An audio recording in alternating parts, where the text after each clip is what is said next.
आज़ादी के 74 साल हो गए और अब तक सीमांचल के लोगों को इंसाफ नहीं मिला। और उसकी बड़ी वजह यह है कि जो सत्ता का केंद्र है, सत्ता के केंद्र ने कभी उधर की सुधि नहीं ली। आज चाहे बाढ़ हो, चाहे प्राकृतिक आपदा हो, कटाव हो, निरक्षरता हो, बीमारियां हो, बेरोजगारी हो, पलायन हो, सबका डेरा है सीमांचल में।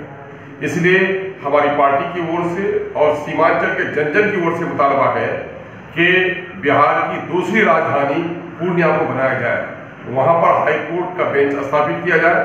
आपदा सबसे ज्यादा उधर ही है, आपदा के मंत्री और आपदा के सचिव को वहां बैठाया जाए।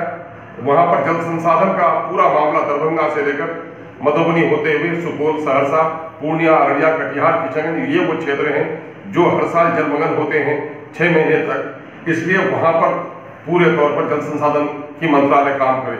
यही मुतालबा है हम लोगों का कि आज आजादी के इतने दिनों के बाद भी उस इलाके का उत्थान नहीं हो सका है। लोकतंत्र का मूल मंत्र यह है कि पावर का डिसेंट्रलाइजेशन हो। हमसे बहुत छोटा राज्य है उड़ीसा, उड़ीसा में भी 2 जगह राजधानी है। हमसे छोटा राज्य है कर्नाटक, वहां पर भी 2 जगह राजधानी है। अभी जो आंध्रा तेलंगाना कटकर फिर आंध्रा का शेष हिस्सा है, वहां 3 जगह उनकी राजधानी बन रही है। बिहार का जब विभाजन नहीं हुआ था तो रांची इनका उपराजधानी थी।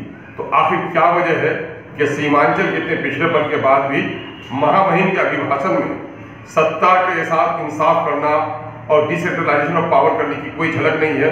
ये बहुत पुराना मुतालबा है। मजलिस इत्तेहाद मुस्लिमीन उस क्षेत्र के तमाम आवाम को इस बात की खबर दे रही है कि अपने अपने तमाम जनप्रतिनिधियों पर दबाव बनाइए, चाहे वो किसी पार्टी के हो। पूर्णिया की जमीन ने उसे चुनकर भेजा। अररिया, पूर्णिया, कटिहार, किशनगंज, सुपौल का जो क्षेत्र है हमारा सहरसा का, वो तमाम लोग अपने एमएलए को इस बात पर बात करें कि वो इस प्रस्ताव का की लड़ाई में हमारा साथ दें। हमने जोरदार तरीके से सदन में इस बात को उठाया है कि महामहिम के अभिभाषण में कहीं भी इसका जिक्र नहीं है। और माननीय मुख्यमंत्री अगर ये कहते हैं कि इंसाफ के साथ तरक्की, यकीन है कि तरक्की हुई है बिहार के दूसरे हिस्सों में, तो क्या सीमांचल की तरक्की हुए बगैर इंसाफ का इनाम मुकम्मल हो सकता है? हम चाहते हैं कि बिहार सरकार हमारे इस प्रस्ताव को मंजूर करे।